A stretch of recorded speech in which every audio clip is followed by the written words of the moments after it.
Hello friends, मैं आयुष। इस video में हम लोग क्लास 10th के मैथ्स के चैप्टर 1 रियल नंबर्स के बारे में पढ़ेंगे। तो सबसे पहले हमारा चैप्टर का जो नाम है रियल नंबर, उसी को हम समझने की कोशिश करते हैं। रियल नंबर्स होते क्या हैं? All the numbers which can be represent in the number line. जैसे हम सभी को नंबर लाइन पता होगी। नंबर लाइन इस तरीके से कुछ कुछ होती है कि जिसके अंदर यहाँ कहीं पर एक पॉइंट होता है 0, और 0 के राइट साइड पे सारे के सारे हमारे पास पॉजिटिव नंबर्स आते हैं और 0 के लेफ्ट साइड पे सारे के सारे नेगेटिव नंबर्स आते हैं। इस तरीके से सभी ने देखा हो। और यहाँ अगर गौर दें हम, तो 1 और 2 के बिटवीन बहुत सारा प्लेस होता है। 0 और 1 के बिटवीन बहुत सारा प्लेस होता है, तो यहाँ पर भी कुछ ना कुछ तो नंबर होंगे। मीन्स हर पॉइंट किसी ना किसी वैल्यू को डिफाइन करता है। और रियल नंबर्स क्या कहते हैं कि all the numbers which can be represented number line. मतलब इस नंबर लाइन के अंदर किसी भी पॉइंट की जो वैल्यू है, जो भी नंबर होगा उस पॉइंट पर, वो सारा क्या कहलाता है? रियल नंबर कहलाता है। या इसी को और हम जो अलग तरीके से थोड़ा सा समझ सकते हैं, वो क्या कहते हैं? Group of all rational and irrational numbers. तो देखिए, सारे के सारे रैशनल और इरेशनल नंबर को अगर हम जोड़ दें या उसका कलेक्शन करें, ग्रुप बना दें, तो वो क्या होगा? हमारे पास रियल नंबर होगा। ये सारे के सारे रैशनल नंबर्स हैं। बिटवीन नंबर्स आते हैं जो रैशनल भी होते हैं, इरेशनल भी होते हैं हमारे पास। तो इस तरीके से हमारे पास नंबर्स होते हैं। ठीक, चलिए अभी जो हमारे सिलेबस के अकॉर्डिंग हमको सबसे पहले पढ़ना है वो है फंडामेंटल थ्योरम ऑफ अरिथमेटिक। सबसे पहले क्या है, इसकी डेफिनेशन को समझते हैं, पूरी थ्योरम को समझते हैं, फिर आगे इसको डिस्क्राइब करते हैं। Every composite number can be expressed as a product of prime and their factorization is unique apart from the order in which the prime factors occurs. मतलब क्या है इसका कि कोई भी अगर कंपोजिट नंबर होगा, हम सभी को पता है कंपोजिट नंबर्स क्या होते हैं? ऐसे नंबर्स जिनके एटलीस्ट 3 फैक्टर्स हों। एटलीस्ट कितने फैक्टर्स हों? 3 फैक्टर्स हों, मीन्स 3 और मोर फैक्टर्स उसके हो सकते हैं। ये सारे नंबर्स कहलाते हैं कंपोजिट नंबर। अब जो हमारे पास फंडामेंटल थ्योरम है अरिथमेटिक की, ये क्या कहती है कि किसी भी कंपोजिट नंबर को हम प्राइम नंबर्स के प्रोडक्ट के फॉर्म पे उसको डिस्क्राइब कर सकते हैं। जैसे कि अगर फॉर एग्जांपल मैं एक नंबर कंसीडर करता हूँ 16। सभी को पता होगा 16 हमारे पास एक कंपोजिट नंबर है। 16 के फैक्टर्स क्या होते हैं? 2 into 2 into 2 into 2, 2 twos are 4, 4 twos are 8, 8 twos are 16। ये सारे के सारे क्या है हमारे पास? प्राइम नंबर्स हैं। इसी तरीके से अगर हम देखें 21 को क्या लिख सकते हैं? 3 इंटू 7 इंटू 1। इसके 3 फैक्टर्स हो गए। तीनों के तीनों नंबर्स क्या है हमारे पास? प्राइम नंबर्स हैं, है ना। और देखो, अभी अगर 21 को मैं चाहूँ तो ऐसे भी लिख सकता हूँ 7 इंटू 1 इंटू 3।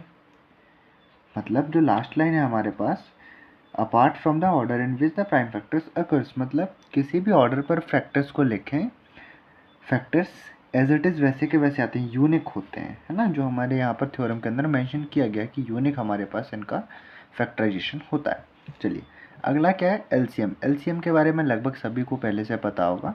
एलसीएम का फुल फॉर्म होता है लीस्ट कॉमन मल्टीपल। मतलब क्या होता है इसका? Product of the greatest power of each prime factor involved in the numbers. मतलब हमारे पास पेयर्स ऑफ नंबर्स गिवन होगा, उन दोनों नंबर्स के हम लोग जब प्राइम फैक्टर्स निकालते हैं, तो उनके अंदर जो नंबर्स आ रहे होंगे, उनकी जो मैक्सिमम पावर होगी, उनके प्रोडक्ट का एक, उनके जो प्रोडक्ट होगा उसको हम क्या कहते हैं? एलसीएम कहते हैं। अब अगर ये सब तो बुक की लैंग्वेज पे डेफिनेशन अकॉर्डिंग हो गया, कुछ अगर बेसिक लैंग्वेज पे समझने की कोशिश करें तो जैसे हमारे पास एक नंबर है 4 और एक नंबर है 12, है ना। हमारे पास दो नंबर्स हैं 4 एंड 12। तो एलसीएम के अंदर हम क्या फाइंड करते हैं? एलसीएम के अंदर हम फाइंड करते हैं वो छोटे से छोटा नंबर कौन सा होगा। लिस्ट का मतलब छोटा ही होगा। वो छोटे से छोटा नंबर कौन सा होगा जो 4 से भी डिविजिबल हो और 12 से भी डिविजिबल हो।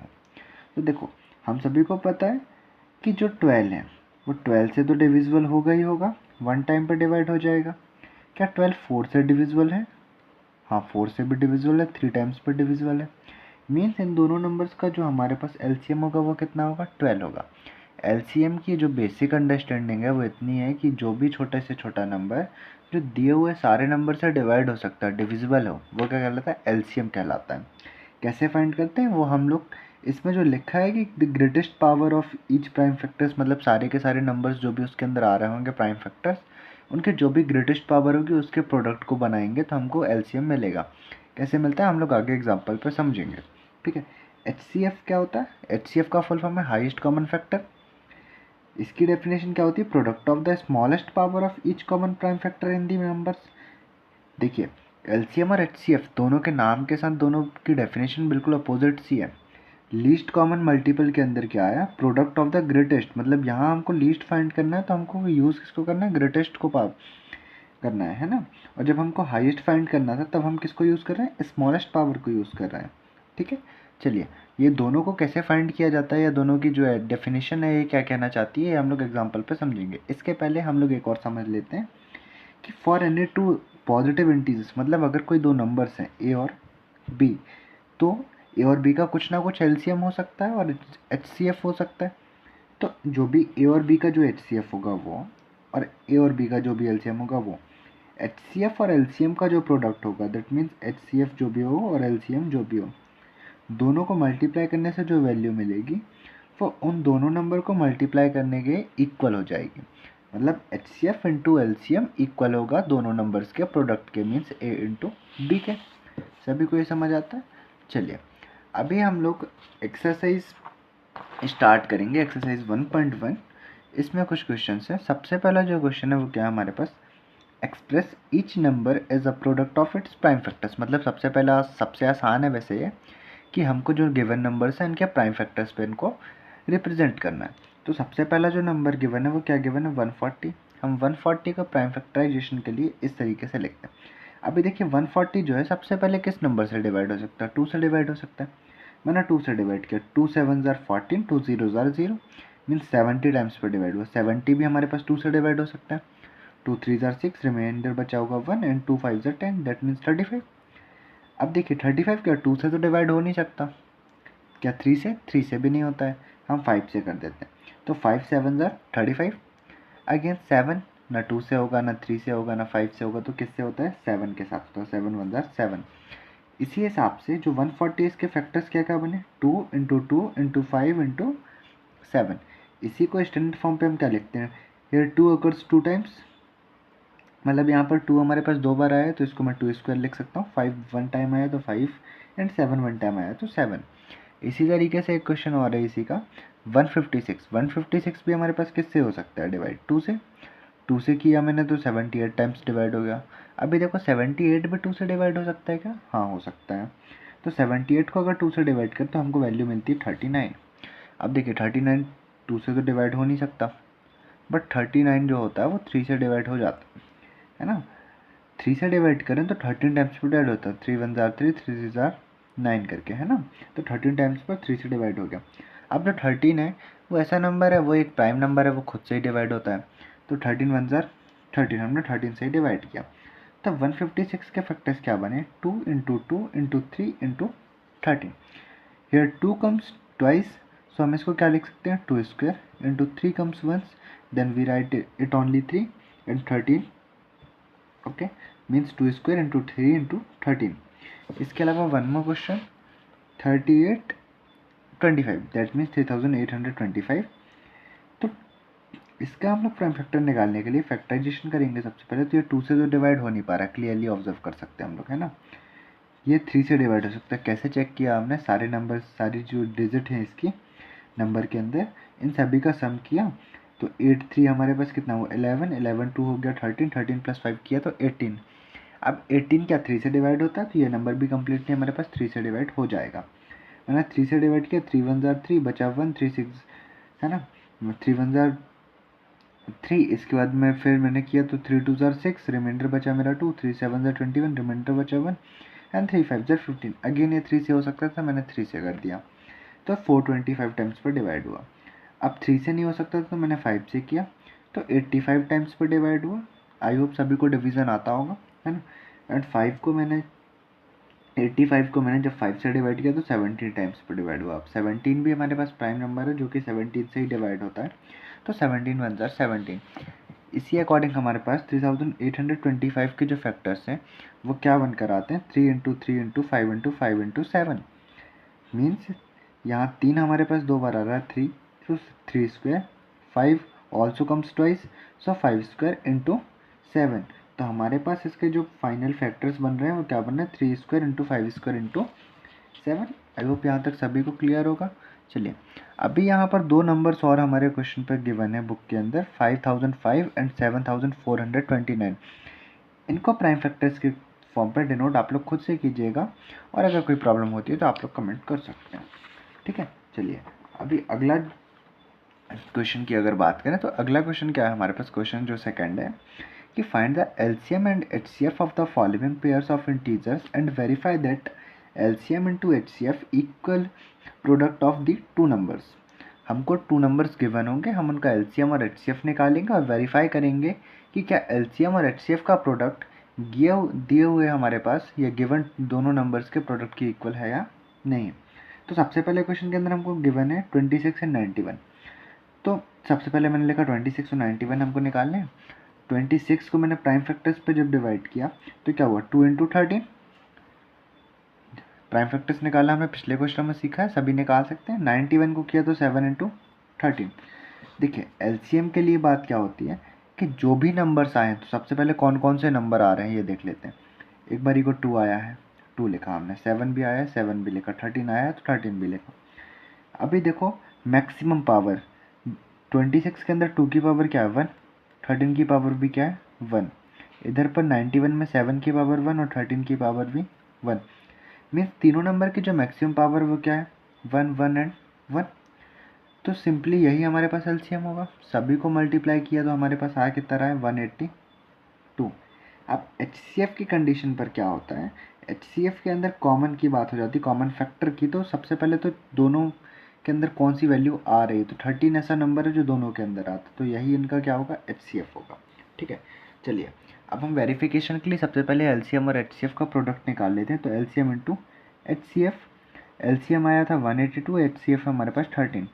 मल्टीप्लाई करना लगभग सभी को आता है, अगर आप लोग इसको मल्टीप्लाई करें 2366 वैल्यू हमारे पास आएगी। करना चाहो तो ऐसे कर सकते हो कि 13 2 ज़र 26, 6 कैरी आउट ऑफ हमारे पास होगा कितना 2, 13 8 ज़र 104, 2 उसमें ऐड करेंगे 106, 6 लिखेंगे, 10 आएगा, 13 1 ज़र 13 और 10 ऐड करेंगे 23। इसी अकॉर्डिंग प्रोडक्ट ऑफ नंबर्स क्या हमारे पास 26 और 91, दोनों का मल्टीप्लाई करने पर भी हमको इतनी वैल्यू आती है। आप लोग मल्टीप्लाई करके चेक कर सकते हैं। ठीक है, तो हमने यहाँ पर क्या देखा, हियर एलसीएम और एचसीएफ का जो प्रोडक्ट है वो किसके इक्वल आ रहा है, प्रोडक्ट ऑफ नंबर्स के। ऐसे ही आया हमारे पास, एलसीएम आया था 182 इंटू एचसीएफ आया था हमारे पास कितना 13।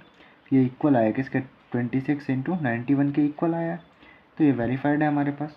अब इसके दो और क्वेश्चंस हैं जिसमें पहले में गिवन है 510 और 92। इसमें भी हम क्या करेंगे, सेम तरीके से एलसीएम और एचसीएफ निकालेंगे। इसके बाद में सेम प्रोसेस के साथ इनको वेरीफाई करेंगे कि पहले एलसीएम और एचसीएफ का प्रोडक्ट निकाला, फिर दोनों नंबर्स का प्रोडक्ट निकाला, फिर दोनों इक्वल अगर आते हैं तो वेरीफाइड होगा, नहीं आते हैं तो नहीं होगा। वैसे भी ये वेरीफाइड ही होता है क्योंकि ये हमारे पास एक थ्योरम के चलते आता है। ठीक है, चलिए तो ये दोनों क्वेश्चंस आप लोग खुद से ट्राई करिएगा, और अगर आप लोगों को नहीं आते हैं तो आप लोग कमेंट कर सकते हैं। ठीक, अगले क्वेश्चन की अगर बात करें तो अगले क्वेश्चन पे हमको क्या है, देखिए यहाँ पर हम लोग एलसीएम एचसीएफ को थोड़े और अच्छे से समझ पाएंगे। हमारे पास क्या है कि find the LCM and HCF of the following integers by applying the prime factorization method. मतलब हमारे पास क्या है, हमको नंबर्स गिवन है, इंटीजर्स है ना, इनका हमको क्या निकालना है, एलसीएम निकालना है और एचसीएफ निकालना है। किस मेथड से, प्राइम फैक्टराइजेशन, हम वही मेथड यूज़ कर रहे हैं। तो हमको यहाँ पर 3 नंबर्स गिवन है 12, 15 एंड 21। सबसे पहले काम हम क्या करेंगे, 12 को इसके प्राइम फैक्टर्स पर डिवाइड करें तो क्या होते हैं 2 इंटू 2 इंटू 3। तो देखिए 2 यहाँ पर 2 टाइम्स तक आ रहा है तो मैंने इसको लिखा 2 स्क्वायर, और 3 1 टाइम है तो 3 रेज टू द पावर 1। 15 को हम लिख सकते हैं 3 इंटू 5, 3 1 टाइम है तो हमने 3 raise to the power 1, 5 raise to the power 1। 21 को लिख सकते हैं तो 3 इंटू 7 तो 3 1 टाइम एंड 7 1 टाइम। ओके, अब एलसीएम की बात करें तो एलसीएम के लिए सबसे पहले चेक करते हैं कि कौन कौन से नंबर यहाँ पर आते हैं। तो 2 आता है, 3 आता है, ये तो आ चुका है, 5 आता है, 7 आता है। यूनिक कौन कौन से नंबर आ रहे हैं, 2 आ रहा है, 3 आ रहा है, 5 आ रहा है, 7 आ रहा है। सभी की मैक्सिमम पावर्स क्या है, देखिए 2 की मैक्सिमम पावर 2 है, 3 की मैक्सिमम पावर 1 है, 5 की भी 1 है और 7 की भी 1 है। मीन्स हमारे पास क्या बनेगा 2 square into 3 into 5 into 7। 2 square means 2 into 2 into 3 into 5 into 7। सभी को मल्टीप्लाई करेंगे आप तो 2 2 ज़ार 4, 4 3 ज़ार 12, 12 5 ज़ार 60, 67 ज़ार 420। तो इतनी वैल्यू एलसीएम की आ गई हमारे पास। एचसीएफ के लिए हम क्या चेक करते हैं कि सब में कॉमन क्या है। कॉमन क्या है, 3 इसके पास भी है, इसके पास भी है, इसके पास भी है। ठीक है, 3 सभी के पास है, 3 तो लिखा। क्या 2 इसके पास है, इसके पास नहीं है, तो 2 तो हो ही नहीं सकता। 5 इसके पास है, इनके पास नहीं है, तो हो नहीं सकता। 7, 7 भी इसी बस के पास है, तो कॉमन क्या है, सिर्फ 3। एचसीएफ क्या हो गया हमारे पास, 3। तो एलसीएम और एचसीएफ निकालना यहाँ पर प्राइम फैक्टराइजेशन मेथड से बिल्कुल आसान है। ये दोनों आप लोग ट्राई कीजिएगा। ठीक है, चलिए अब जो क्वेश्चन 4 है उस पर हमको क्या गिवन है। यहाँ पर हम लोग जो एक्स्ट्रा पोर्शन पढ़ते हैं, जो एलसीएम और एचसीएफ के बाद मैंने आपको प्रोडक्ट रूल बताया था, दो नंबर्स का एलसीएम इंटू एचसीएफ इक्वल होगा हमारे पास दोनों नंबर्स के प्रोडक्ट के, वो यहाँ पर यूज़ करने वाले। क्वेश्चन क्या कहता है, given that HCF of 306 and 657 is 9। ठीक है, मतलब ये दो नंबर्स हैं 306 और 657, दोनों का जो एचसीएफ है वो 9 है। तब हमको क्या फाइंड करना है, एलसीएम फाइंड करना है। ठीक है, तो एचसीएफ गिवन हमने सबसे पहले लिखा, गिवन क्या है, एचसीएफ किसका किसका, 306 और 657 का कितना है, 9। We have to find LCM of 306 and 657। देखिए, we know that for two numbers A and B, HCF of A B into LCM of A B is equals to A into B. हमने पढ़ा था कि HCF और LCM का जो product होता है वो बाकी दो नंबर्स के प्रोडक्ट के इक्वल होता है। तो देखिए, एचसीएफ हमारे दो नंबर्स क्या है, 306 और 657। HCF of 306 and 657 into LCM of 306 and 657 किसके इक्वल होगा हमारे पास, दोनों नंबर्स के प्रोडक्ट। दोनों नंबर्स क्या है, 306 और 657। देखिए, एचसीएफ क्या है, 9 है, एलसीएम तो नहीं गिवन, तो एलसीएम को एज इट इज वैसे का वैसा लिख दिया हमने, 306 इंटू 657 ऐसे ही लिखा। अब मैं अगर 9 को ट्रांसपोज करूँ, इधर 9 मल्टीप्लाई होता है तो इस साइड आकर के क्या होगा, डिवाइड होगा, है ना। मैंने क्या किया, 9 से डिवाइड किया किसको, 306 को, 34 टाइम्स पर डिवाइड हुआ है। 9 3 से 27, बचा होगा 3, 9 4 जा 36, तो 34 इंटू 657। तो मैं अगर इन दोनों को मल्टीप्लाई करूँ, अब यही कर सकते हैं, और कुछ बचा ही नहीं है हमारे पास। तो 657 इंटू 34 करेंगे तो हमको वैल्यू मिलती 22,338। यही इनका क्या होगा, एलसीएम होगा। आई होप ये क्वेश्चन बहुत इंपॉर्टेंट भी है और सभी को लगभग समझ में आया होगा। ठीक है, चलिए इसके बाद में हम जो अगला क्वेश्चन है उसको लेकर के आगे बढ़ते हैं। ये आज का लास्ट क्वेश्चन भी होगा हमारे पास। लास्ट क्वेश्चन क्या है हमारे पास, check whether 6 raise to the power n can end with the digit 0 for any natural number n। अब देखो, हम सभी को पता है कि किसी नंबर की यूनिट डिजिट अगर 0 है, जैसे कि मान लेते हैं 390 लिखा मैंने, या कुछ भी हम ले सकते हैं जिसकी यूनिट डिजिट क्या हो, 0 है। ये 10 से डिविजिबल होता है, हमको पता है। हम अपने सॉल्यूशन को स्टार्ट भी यहीं से करते हैं। We know that if any number ends with the digit 0, किसी कोई भी नंबर है जो डिजिट 0 के साथ ख़त्म होता है, then the number will divisible by 10। अगर किसी की यूनिट डिजिट 0 है तो वो 10 से डिविजिबल होता है। ठीक है, और हम क्या कह सकते हैं, वही नंबर किससे डिविजिबल होगा, 2 और 5 से भी, बिकॉज क्या होता है, 10 क्या है हमारे पास, 2 इंटू 5, मतलब अगर 10 से डिविजिबल है तो दोनों से डिविजिबल होगा, 2 से भी और 5 से भी। देखिए, नाउ जो हमारे पास गिवन कंडीशन है हम उस पर आ जाते हैं। 6 raise to the power n, मैं इसको ही क्या लिख सकता हूँ, 6 को तो लिख सकता हूँ 2 इंटू 3, और पावर n जो लगी थी वो वैसे की वैसी लगी है। ये 6 के क्या है, प्राइम फैक्टर्स है। देखिए आगे हमने क्या लिखा, here we can clearly observe that 5 is not the prime factor of 6 raise to the power n। हमने देखा कि 6 के फैक्टर्स 2 और 3 बने, 5 इसका कोई फैक्टर नहीं बना। ये हमने ऑब्जर्व किया, जो हमने लिखा है कि clearly observe that 5 is not the prime factor of 6 raise to the power n। देखिए, अगर 5 इसका फैक्टर ही नहीं है तो 5 से ये डिविजिबल तो होगा नहीं, 5 इसको डिवाइड कर ही नहीं सकता क्योंकि इस पर तो आता ही नहीं 5। Hence for any value of n 6 raise to the power n will not divisible by 5। अब देखिए, n की पावर 1 रखो, 2 रखो, 3 रखो, 4 रखो, कुछ भी रखो, यहाँ पर अंदर फैक्टर्स पे तो 5 आएगा नहीं, तो जो भी वैल्यू मिलेगी वो 5 से तो डिविजिबल होगी नहीं हमारे पास।